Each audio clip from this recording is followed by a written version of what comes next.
Marami sa makinahumalingan ng buong mundo dito sa Japan na imbento, cassette tape, Walkman, anime, Game Boy, at ngayon naman, ang kinahuhumalingan ng lahat, Pokemon Go. At sa lahat daw ng mga Pokemon, may isa na pahirapan talaga kung hagilapin. Ang electric type at ang pinakasikat na Pokemon, si Pikachu. At nito lang Martes, lumipad kami pa Japan para mag-Pokemon hunting. Hindi malaman sa ngayon kung hanggang kailan magtatagal itong Pokemon at Pikachu craze sa buong mundo. Pero samantala, talaga namang libo-libo kung hindi man milyon-milyon ang nahuhumaling dito. Marami tayong mahuhuli. Ayan. Ito lang ang magandang dulot nitong Pokemon Go. Mapipilitan kang maglakad para makahanap ka ng Pokemon characters. Eto, nandito tayo. Nakaka-addict pala talaga, ano? Pero alerto ka lang kasi hindi pwedeng nakatingin ka lang sa phone mo eh. Kailangan din tinitignan mo yung surrounding.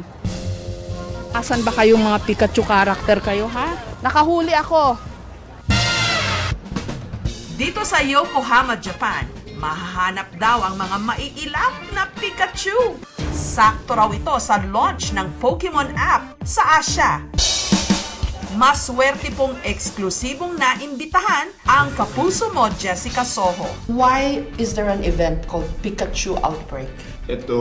ゲームの中にですね、ポケモンが大量発生っていうですね、そういうイベントがあって、それを、実際に、現実の世界でやってみようというところでスタートしてます。そうですね、それが一つと、それからあとは、本当にポケモンって、本当に国民全員が知ってるようなキャラクターなんですけども、なかなかこう触れ合う機会っていうのが限られてきます。本当にポケモン好きな人でも知ってる人でも本当にみんなに、気軽に楽しんでもらおうというところで、外でイベントをやろうということにしています。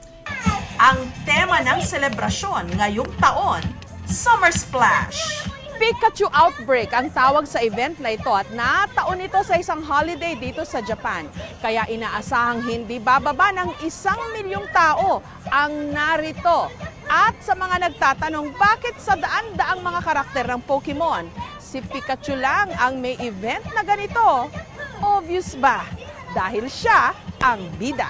Kaya kahit tirik na tirik ang araw, sa tindi rin ng heatwave ngayon sa Japan, naglipa na pa rin sa Yokohama ang mga nag-aabang na fans. Kabilang na ang mga turista. Ang mga tinamaan ng Pikachu craze, nakasuot pa ng Pikachu hat. Sa first stop, bumungad sa amin ang mga higanteng Pikachu balloon. Second stop, sa Queen Square Park, kung saan sa loob ng mall, nagpakitang gilas ang mga dancing Pikachu. So ngayon may dalawang henerasyon na ng mga Pokemon follower.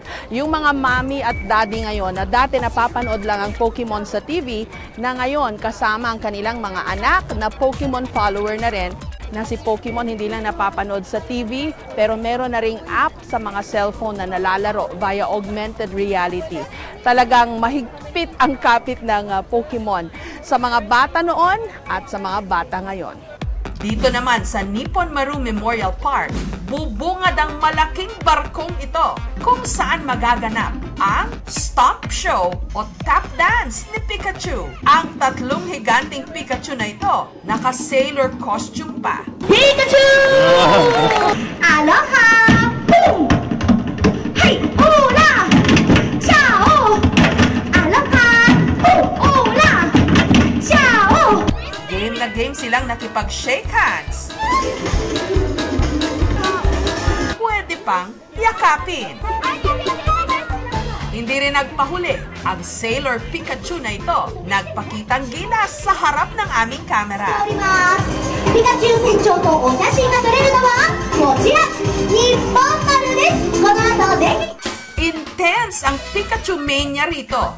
Kaya naman sa ika-4 na stop sa Red Brick Warehouse, bukod sa nagsasayawang mga Pikachu, ang kasiyahan dito na uwi sa basaan. ang last stop ng parada sa Yokohama Grand Ball Bridge kung saan umabot ng 20 Pikachu ang sabay-sabay na nagsayaw. Hindi magkamayaw ang fan. Nakakatuwang makita itong mga mascot ni Pikachu at talaga namang sumasayaw pa. Kaya naman yung mga bata pati na rin ang mga matatanda tuwan-tuwa. Isang oras mula sa Yokohama, ang capital city ng Japan, Tokyo, kung saan naroon ang kauna-unahang Pokemon Mega Center. At syempre katulad ng ibang mga successful na franchise, merong mabibilhan ng mga collectible. Dito sa Tokyo, may mga Pokemon stores. Dream come true para sa mga Pokemon addict dyan. At syempre, ang best seller, ang cute na si Pikachu. Dito, hindi mo na kailangan pang mang-akit ng Pokemon. Pwede silang mapasayo sa tamang presyo. Samut-saring merchandise ang ibinibenta rito. Stuffed toys, cookies, bags, apparel, accessories, pati stationery supplies. Ito yung mga nabili ko na parang pasalubong sa mga pamangkin ko. Pikachu na headband, tapos Pikachu na hat, baseball cap. Mahal naman talaga lahat dito sa Japan. So dito sa store na to, yung pinakamahal, yung pinakamalaki daw na Pikachu, 27,000 yen or parang $270 US. Pero meron din namang mura. Katulad nito mga sticker, 200 yen, less than 100 pesos sa atin. Isa lamang ang tindahang ito sa 11 Pokemon centers na nagkalat sa Japan. Ito kasi mahilig sa Pokemon. So, nagbakasyon kami sa Japan para makapunta lang dito sa Pokemon Center. Kung gusto mo naman makita yung mga Pokemon character in action at hindi lang basta mga nakatayo, dito, pwede kang maglaro sa kanilang arcade tulad ng ginagawa niya. Pokemon fans, kasama natin ang dalawa sa mga pinakasikat sigurong Pokemon addict.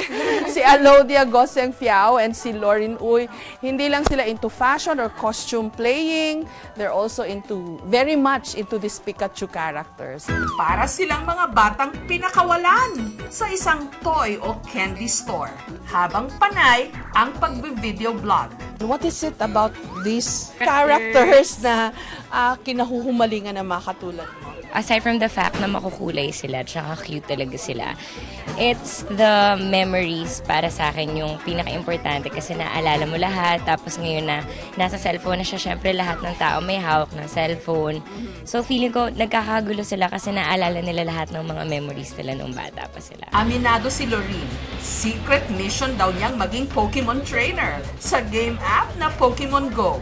Hindi na nga raw niya pinalagpas na manghuli ng mga Pokemon kahit dito sa Japan. Ang daming eggs na kailangan i-hatch. In order for you to hatch it, kailangan mo siya maglakad. So 5 kilometers, 10 kilometers. So lahat ng tao naglalakad ngayon. And na-enjoy nila yung traffic. Totoo, na-enjoy nila yung traffic. Si Alodia naman, hindi maitago ang kanyang tuwa sa daming araw ng mga Pokemon dito. Hindi niya raw malaman kung alin ang uunahin niyang bilhin. Super saya. I'm so happy to be here. Bakit? What is it about Pokemon na kinalolokohan mo? Kasi po nung bata pa po ako, naglalaro na talaga ako ng Pokemon, like super fan. So it's like my childhood po. So now that lumalaki siya and people are starting to play it again, so natutuwa ako, bumabalik yung pagkabata ko. Hindi lang puro laruan na mga Pokemon ang mabibili. Sa iba't ibang mga department store, pati mga kikay kit na Pokemon-inspired. Makeup, nail polish, t-shirt, jacket, hats, at bags. Sa arcade namang ito, patok laruin ang Pokemon video game kung saan pwedeng paglabanin ang mga Pokemon characters. Dito naman sa Dex Tokyo Beach sa Odaiba, pagsapit ng gabi, isa sa mga dinarayo ang Pokemon Illusion Dome na ito. Isa itong interactive art kung saan ang Pokemon characters 360 degrees na makikita sa LCD projectors. At dahil sa mga sensor na nakakabit sa paligid, kapag nahawakan dito ang mga Pokemon, gagawa sila ng sound at magpapalipat-lipat ng pwesto. Hindi lang mga chikiting ang naaaliw dito. pati na rin ang kanilang mga magulang na katulad nila, lumaki rin sa Pokemon. This is amazing kasi wala pang ganitong dome. Sana magkaroon sa Pilipinas ng ganito. Global phenomenon na ngang may tuturing ang Pokemon Go ngayon.